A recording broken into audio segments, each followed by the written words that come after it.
1, and we are officially live. What up, y'all? It's the Kid Ríez, and we are back. Another episode of this Carefree Lounge thing where we just be chilling. It's a laid back Sunday. Look like it's about to rain, but it doesn't matter because we're inside right now. And today we're gonna be talking about a lot of hip hop topics. So give everybody a chance to go and file in, cop a seat. Let's get into it, man. So on today's menu, we got Dame Dash. Dame Dash is selling 1/3 of his Roc-A-Fella share. Also, Lupe chimes in on who exactly he should sell that to. Then we got some Drake news. Drake has been in the news as of lately. And we also going to talk about what BigSean had to say about his album being leaked. And if you saw my last stream, then I'm pretty sure you remember that entire episode. We got into that. So he responded to it. But let's go ahead and crank this thing off, man. So first story today, Dame Dash. Now it says that Dame Dash might actually be selling his share of Jay-Z's Reasonable Doubt, which is a classic album, especially in terms of hip hop. Very classic album. So I'm gonna read a little bit from this article and then we're gonna get into a little bit of video. So you know how this debacle over Yeah, we know how this debacle over Reasonable Doubt between Dame Dash and Jay-Z has ended in the past, but will things change now? So Dame Dash has apparently been trying to get out of Roc-A-Fella for a while now, more recently reaching out to Kendrick Lamar with an offer to sell his 1/3 share in the company to him. Oh wow, I didn't know that. So apparently Dame had plans, well he already had plans to sell his share, but I didn't know that he actually wanted to sell that to Kendrick Lamar. That's very interesting. But his most recent Instagram post has some fans scratching their heads as he included the cover art for Jay-Z's album Reasonable Doubt in the following caption: "This shit is for sale. 1/3, only real inquiries only." And wow, that's crazy. So, and you can actually see from this picture right here, is this his post? He posted, he said, "This is for sale. 1/3, only real inquiries only." Now, like I said, this is a very classic album. It's kind of weird that he would be selling it. So I'm gonna continue. It says, "Moreover, it's unclear if Dame wants to sell his partial ownership of the rights to the 1996 album, or he's talking about his 1/3 stake in Roc-A-Fella as a whole. Probably both, but history tells us that this could be a complicated process. Furthermore, as we alluded to before, this is far from the first time that Dame Dash has tried to sell off his role in Roc-A-Fella and move on. Now, there have been plenty times where, like I said, I've heard over the past couple of years that he's been trying to sell it. There's actually a point where he was trying to sell it and Jay and his legal team was actually stopping him from doing that. I'm assuming because it was probably an unauthorized sale, but there was a period back then that I do remember he was trying to sell it. Now, is it 1/3 of the Reasonable Doubt album, or is it 1/3 of Roc-A-Fella Records?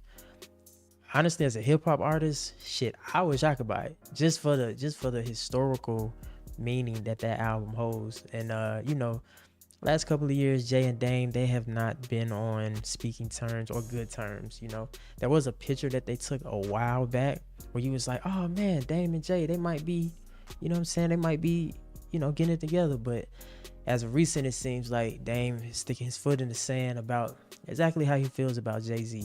Now, some would say it's petty, but at the end of the day, you cannot fault how that man feels about a company that he also helped co-create. Now, in an interview with Ugly Money, Dame goes on to talk about Jay-Z and, you know, how his name comes up and how he often reacts to it when he does interviews. So let's check this video out. My last question of the evening: how much of a turnoff is it for people to always ask you about Jay-Z? The turnoff is that no one asked him. Hey. And the turnoff is someone will ask me, and then when I answer, they'll be like, he's always talking about him. But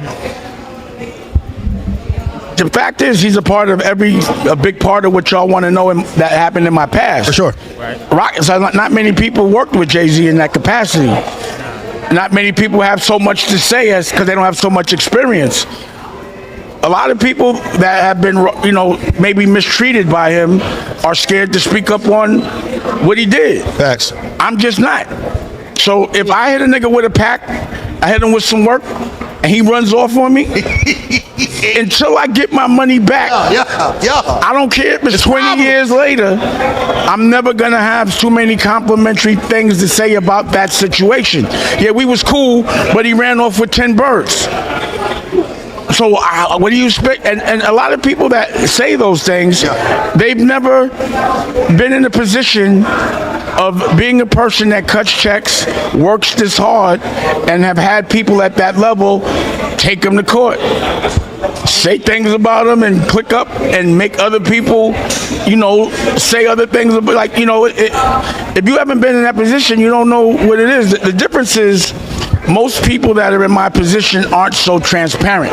No, facts. Aren't so honest.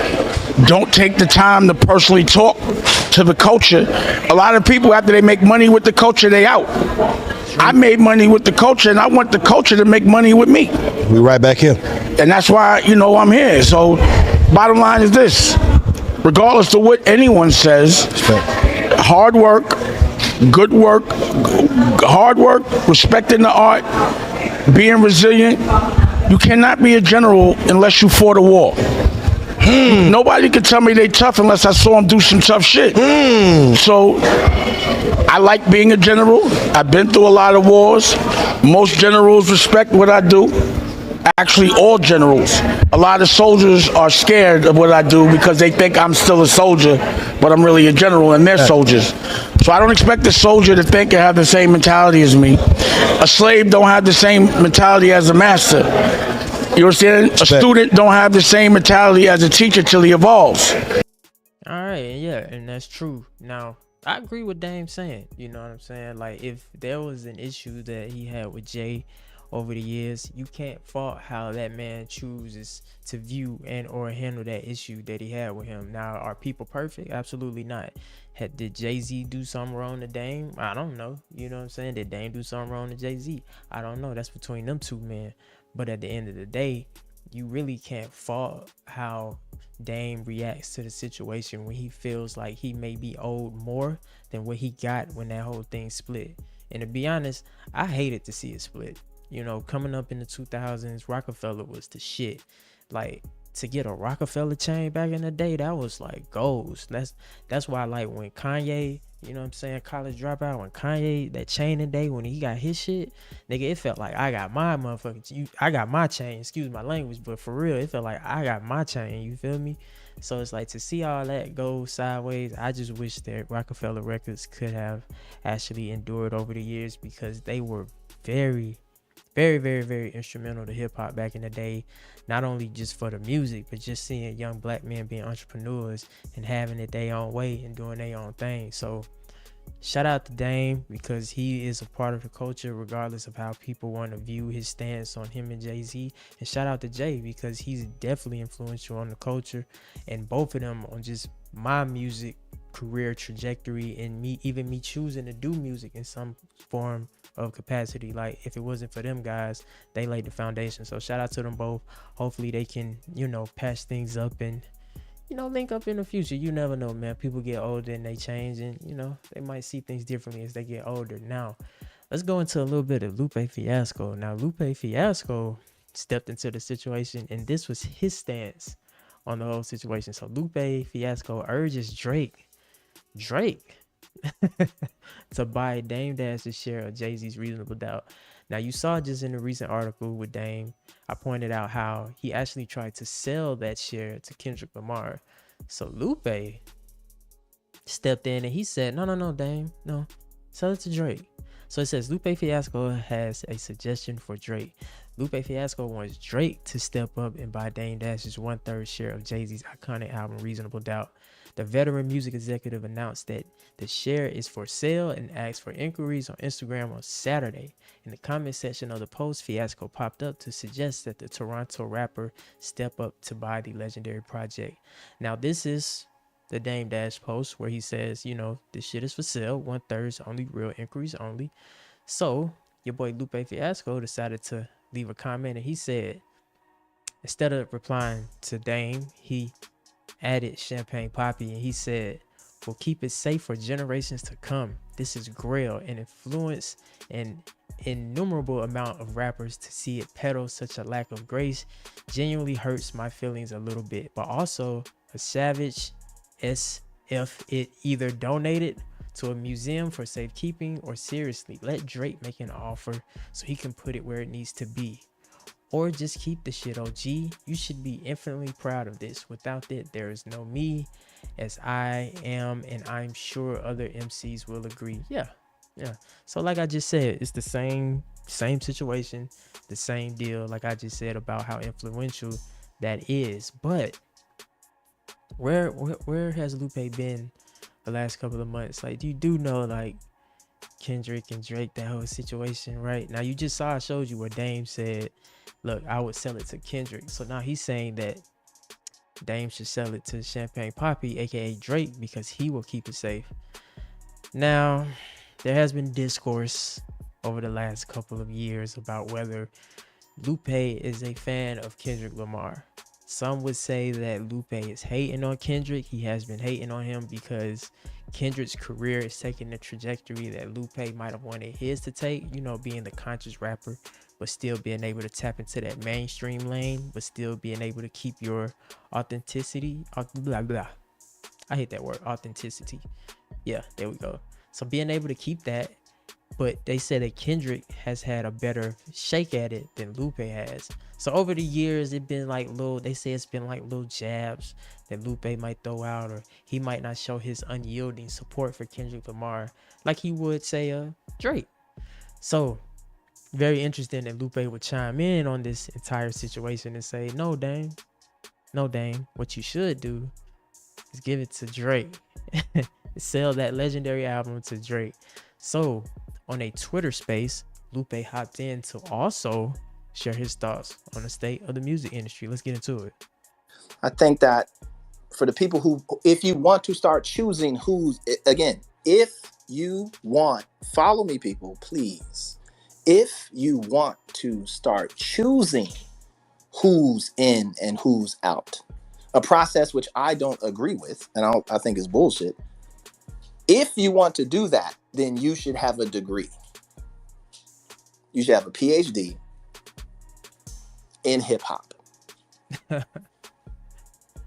If you ain't got that, then I don't think that you're qualified to and have the right to speak on behalf of hip hop. Right? Just for rapping, you sold a bunch of records.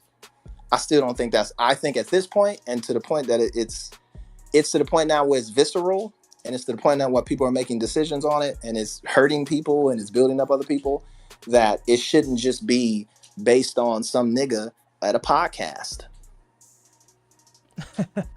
Now, I agree and I kind of disagree.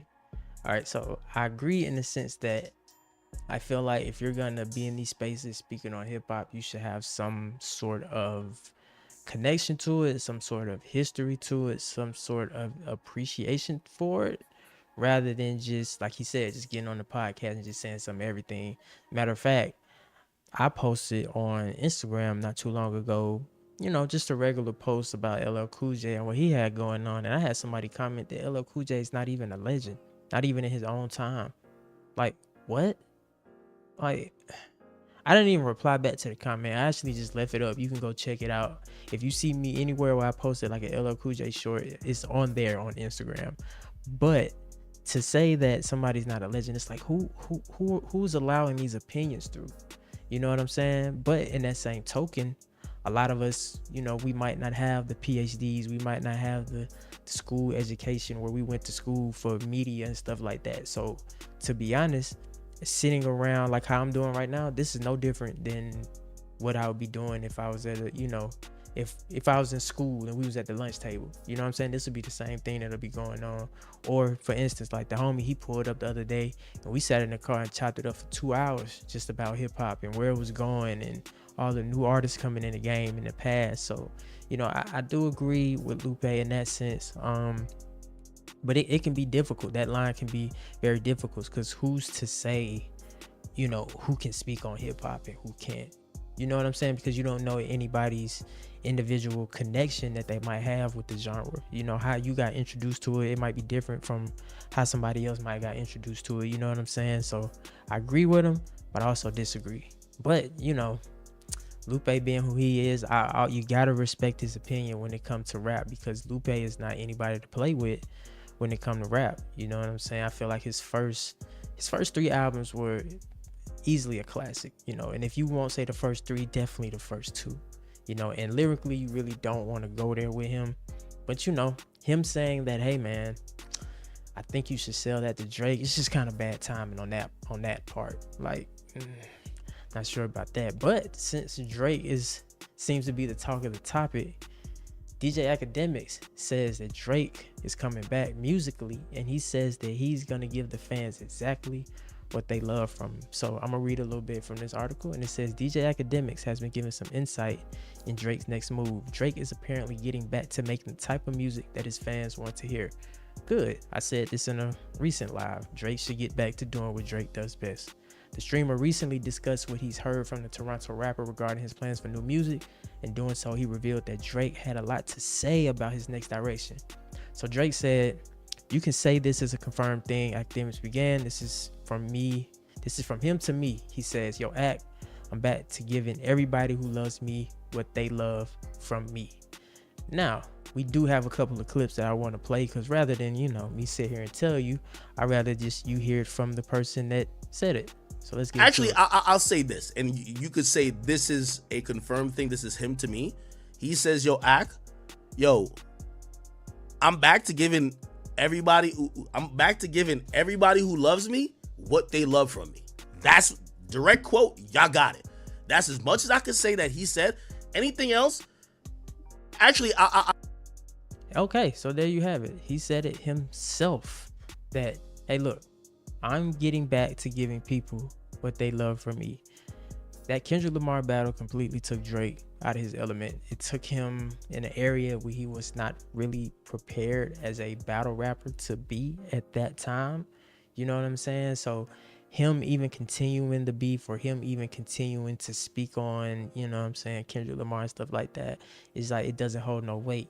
Drake should get back to doing what he does best, which is making hit records. Something that we all know he can do. I've expressed that through multiple live streams that I've had where I've talked about this subject. Drake should just get back to doing what Drake does best, which is making great music. Now, of course, that wasn't the only thing that Ak had to say about this whole Drake situation. I got more, ladies and gentlemen. So I'm gonna be honest with you. I like Drake talking spicy, and I don't care what battle y'all think. To me, this battle is over. Kendrick, go and make some new music, my nigga, that got nothing to do with Drake. And the rest of you lame ass Kendrick fans, go enjoy your artist not giving y'all music. Drake is cooking up music that is not focused on this fuck nigga. I'm sorry. Now when I say fuck nigga, I don't mean it like, because I do fuck with Kendrick. I like Kendrick. But it was like, he's making his own shit. He talks shit. Like, that's the type of nigga he is. And I like him talking shit. I like when he's like, none of y'all niggas can fuck with me. I'm the best. I like that. And I'm sorry. I don't care if y'all think he won or lost. I still want him to talk shit. Sorry. So when I hear that there's a record floating around that maybe he's testing, I don't know, that he's talking a little spicy, I'm with it. I'm like, yo, let's go. You get what I mean? The nigga's back on his shit, bro. Like, the nigga's back on his program. That's simply it. That's one thing I could definitely confirm to y'all. Like, y'all could take this part, and I'm gonna be honest. So there you have it. There's more confirmation. He said there's a record floating around and Drake is kind of testing.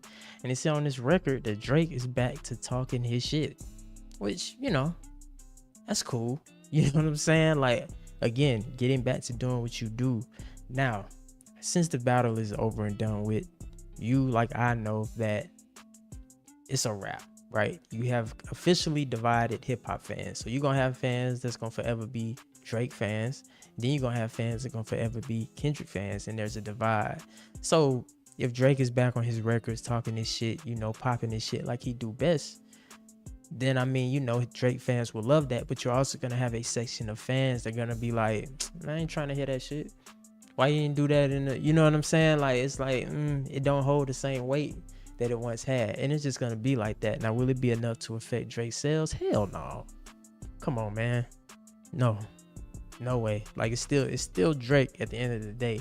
But let's say for instance, like those 2 features he just recently did with Camila Cabello, and of course people are going to say that her sales were affected by, you know, her comments that she made. But at the end of the day, that is coming off the heels of a battle that was so historic that, you know, everybody kind of picked sides, right? You know what I mean? So I'm looking forward to Drake getting back to making more music. Like you said, he doesn't have to focus on the battle anymore. I think Akademiks taking a shot at Kendrick in this section was kind of crazy, because it's like Kendrick makes music like effortlessly as well. So it's like, how can you say that he's only making music about Drake? I'm not buying it. But of course, Akademiks is a Drake fan. I'm neither so much of a fan that I can't like call out clear flaws when I see it. So you like you're saying, I like Kendrick's music, I like Drake's music. But at the end of the day, let's not sit up here and act like Kendrick doesn't have hits other than Not Like Us or whatever's popping right now, Euphoria. Like, come on, man. We're not even finna do that. But to continue the conversation, there's more, ladies and gentlemen. The top of the game already. If he kills Kendrick in a battle, what does he get? That's the point I was trying to tell you. Oh, he would have gained. Listen, this is what he would have gained. So this is a discussion between DJ Akademiks on the same stream. This is a discussion between him and a guy named TDE King, not Baby King, you know what I'm saying? But this is just a discussion between 2 people from 2 different camps giving their opinion on the entire Kendrick and Drake saga. What? Did he not drop 2 records? Did he not drop 2 records right after this whole shit ordeal? He dropped 1 record after Not Like Us. It was the Hard Part 6. No. Oh, you're talking about the Camila Cabello records? And Sexy Red, okay, right? I bet. Cool. Okay, so I just said that. Remember, I just said that coming off the heels of this battle, those were the 2 features that came out. Now let's keep this going. Okay, 2 records. Did they do anything? Did they move? Did they do what they do? Were they Drake right there? Hold on. Said he hands out. What they do? Okay, 2 of those records are pop records. So you're telling me it don't matter. Drake does pop records. So you're right. well, hold on. All right, Right. He does do pop records, but you're Yep. telling me that his battle with Kendrick Lamar affected his pop records. It did. Hell yeah!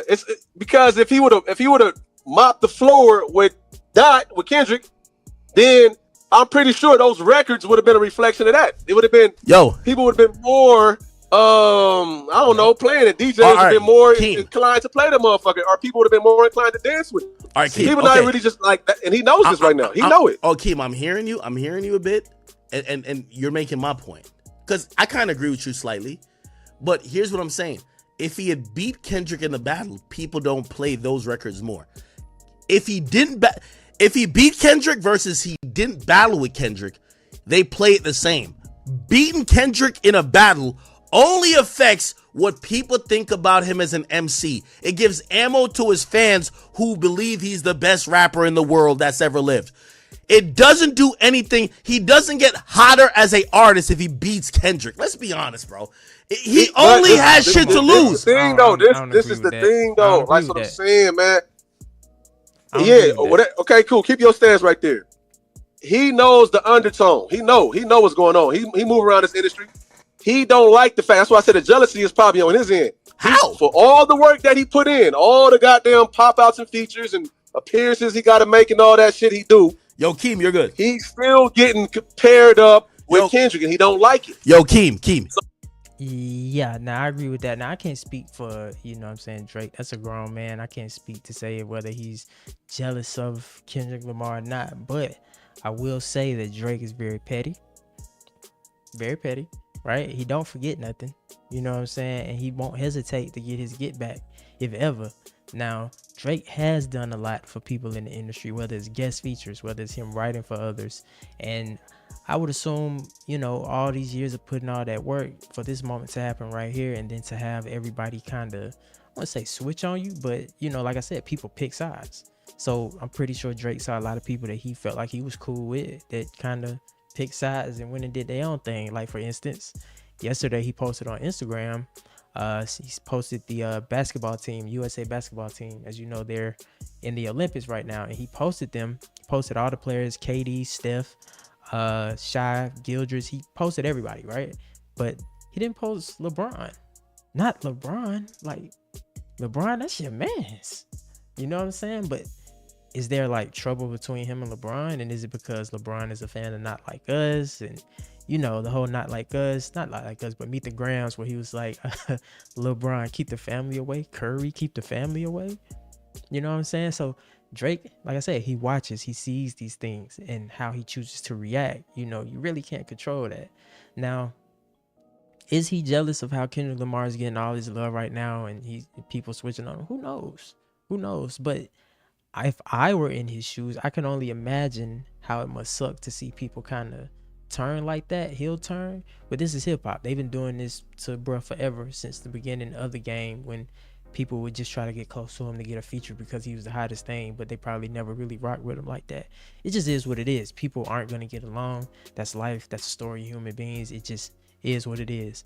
Now, do I agree that those songs releasing right after that battle affected their placement in the Billboard charts? Hell yeah, absolutely. Do I think that Kendrick Lamar grew more as an artist from him winning this battle? Hell yeah, absolutely. You know what I'm saying? Is he as big as Drake? I think they're, in terms of hip hop, I think they're right there with each other. Kendrick, you might give him a little, you know what I'm saying? You might notch Kendrick up a little bit more just because he's in more tune with the culture, what's really going on in the, you know what I'm saying, in the hood for real, especially growing up in America. I can relate more to a Kendrick Lamar growing up in America more than I can relate to a Drake. And that don't take nothing away from Drake. I'm just saying, it's how we grew up. It's how I grew up. You know what I mean? So with that being said, moving on, still speaking on the Drake situation and speaking on people that are no stranger to beef, 50 Cent and Drake recently just linked up in Toronto. And as you can see, they're here taking pictures with one another. Right here. You know, 50 Cent, you got Drake, you got everybody else in the picture. One more. OVOG, when they link up, mind them link. You know what I'm saying? Chopping it up. And I'm pretty sure they have a lot to talk about since, like I said, neither one of them are no stranger to beef. And, you know, of course, 50 Cent, he is not a fan of Rick Ross. And as you know, that Rick Ross is not a fan of Drake. So it's only fitting that 50 Cent go and link up with Drake. And you know what I'm saying? They have a little powwow, whatever.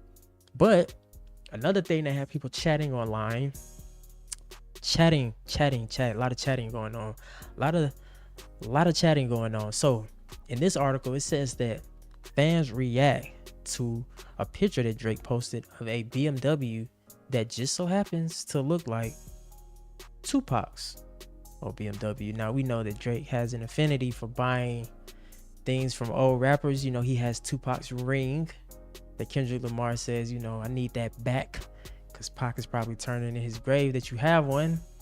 But I'm gonna read a little bit from the article and then I'm gonna show y'all the comparisons of the cars. It's man petty, bro. So it says, we can't help but wonder how Kendrick will react to this. Oh boy. Drake recently hung out with 50 Cent in Toronto and seemed to have a great time, like we just saw. But one of his most talked about social media posts from this session has nothing to do with 50. Instead, fans raised their eyebrows at a black BMW that he featured in his Instagram story, which many felt looked suspiciously similar to the BMW in which Tupac Shakur was tragically shot and killed in 1996. But just like with many other things related to these two MCs and a certain Compton lyricist in 2024, things aren't that simple. It's not even the same model as the Pac one, but maybe the image and how similar it is what Drake intended. So I'm gonna let y'all use y'all eyes and y'all tell me. Now, y'all can see from that picture that is a BMW. Looks exactly, you know, like the one Pac was shot in 96. Now, it's not a 4-door, it's a 2-door. So that's the difference. It's not the exact model. So it's not the one that Pac actually was driving in. But I mean, take a look at this. Same rims. I mean,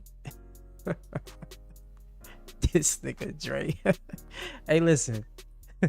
I know the battle ended, you know what I'm saying? But Drake, it just be trolling, bro. And I'm not gonna cap. His trolling is like up there with like 50 Cent, Rick Ross level trolling, because I mean, the way he pokes at people, but it's not in a direct way, which, you know, Kendrick say, look, if I'm taking flight, it's gonna be direct. But Drake, the way he does it, I mean, it's funny at the end of the day, right? You know, he posts this picture of this BMW. Drake probably don't even care about the car. Drake probably bought that car just to post that picture, just to get the reaction that he's getting right now from the fans. Now, I can only imagine that Kendrick Lamar probably is seeing this and is probably like, really, bro? Really? The car that my idol was shot in, you go out and buy a replica of that same car? Like, did you not just see what I just did? Euphoria, Meet the Gram, 616 in LA, Not Like Us. Why are you still poking the bear? Like, leave the bear alone. You know what I'm saying? Like, clearly the bear don't want to be bothered. The bear said what he had to say. Why are you still poking the bear? But this just goes to show you, ladies and gentlemen, that this beef is still fresh on Drake's mind. And I am really, really, really, really looking forward to see what type of record he comes out with next, how he approaches his next couple of songs, because it's going to be very interesting. It's going to be very interesting. And from the looks of it, it doesn't look like doesn't feel like Drake has any intentions of trying to piece things up or patch things up, because it looks like he's still poking at that wound that is this battle that he lost. And for some reason, you know, he went out and bought the BMW. I don't know why he would buy that, but you kind of do. I mean, like you said, it's Drake being petty. And in our last but final topic today, BigSean reveals whether or not he believes that Kanye West helped leak his album. Now, like I said, I did a live stream day before yesterday where I broke down BigSean's album coming out and stuff like that, and how a leaker got mad and leaked some of his album, and then went on to say that, yeah, Kanye told me to leak that shit, which, you know, I said in the video too, I don't believe that's true. I don't, you know, what incentive would Kanye have to just leak this man's album? I do not believe that. So I'm gonna read a little bit from this article. It says, Sean hopped back on Instagram Live to discuss his thoughts on the matter. With BigSean finally getting ready to drop a new album after 4 years, he admitted that the recent leak has been annoying. And rather than me read from it, y'all, you know I got the video to back it up. So let's get into fucking projects. You know, I've been there since graduation. You know, and I got to like study and contribute, you know, give energy to every project. 808s, Beautiful, Twisted, right? So I know he wouldn't do that, because that's trash. I know he wouldn't do no shit like that. So whoever did do that, just know it did fuck me up. But I know, like, hold on, let me show y'all some shit. I know he ain't do that shit, because I know he ain't do that. Niggas talking about, yeah, he did that. I know he ain't do that, because look at this shit right here. Let me show y'all something. You see this plaque right here? It's 185 million records sold. Ooh, under good music. Million. I love good music. Nigga that shit, they made more money off my music than I did. and leaking a nigga shit, I had access to a lot of exclusive, not just him, just other people too. Nigga, I would never leak nobody's shit, so I know he ain't do that. I know he ain't do that. So whoever started that rumor, y'all on some bullshit. No matter what's going on. I mean, I hear that. And like you said, you never know just how people move. But wow, 185 million records sold under good music. Yeah, Kanye made a lot of money off BigSean and with BigSean, because like you heard from that video, he was around from graduation all the way up, you know, pretty much onward up until like the last couple of years. But I mean, it's just crazy to think that somebody would, you know, assume that Kanye would leak it. I don't really think he has any reason to do that. I just think somebody is just being a hater. And it just felt like, you know what, I'm just finna mess up bro day, because people are like that. Some people that wake up in the morning, dog, and they are miserable, like miserable. When they look in the mirror, they do not like what they see. And then they get online, they hide behind profile pictures that you can't see their faces, and they just spew hate and they try to take other people down. But shout out to Sean. He handled it in a very professional way. Because if it was me, I probably would have been online, you know, like, yo, let me holler at you, or like get somebody on the phone like ASAP, because y'all don't realize it takes a lot when you're working on a project, and to have somebody get a hold of that release it without your authorization, it gets out into the world. It messes up the rollout. It messes up all the money we spent, videos, timing. Like, timing is so important. Timing is probably the most important thing of all. And to leak somebody's album, it's infuriating, especially if you've ever worked on something like that. You know how crazy it is. But like I said, shout out to Sean. He says he doesn't believe it. In his voice, you can kind of hear like he wouldn't do that. He wouldn't do that. But then again, how do you really know somebody? You never know. You know what I'm saying? Like, it could happen. It couldn't happen. Either way, he handled it like a G. Album's still on the way. I said in the last stream that it was August 10th. It's actually August 9th, so my bad. You know what I'm saying? A little slip up. You know what I'm saying? It happens. You dig? But August 9th, make sure y'all go get that Big Sean album. And with that being said, ladies and gentlemen, I think we have reached the end of our show today. So we talked about a lot of things. We talked about Dame Dash selling 1/3 of his share of the Reasonable Doubt album. And we talked about how Lupe feels as if, you know, hey bro, sell that to Drake. And from that conversation, we went into Drake and his Instagram pictures this weekend and how DJ Akademiks say he's coming back with a new record. And then from there, we went into the Big Sean story about him responding to the album leaks. So another successful episode, man. I appreciate every single one of y'all that stopped in, even if it was just for 5 seconds, 5 minutes, 30 seconds, it doesn't matter. I just appreciate you for stopping by.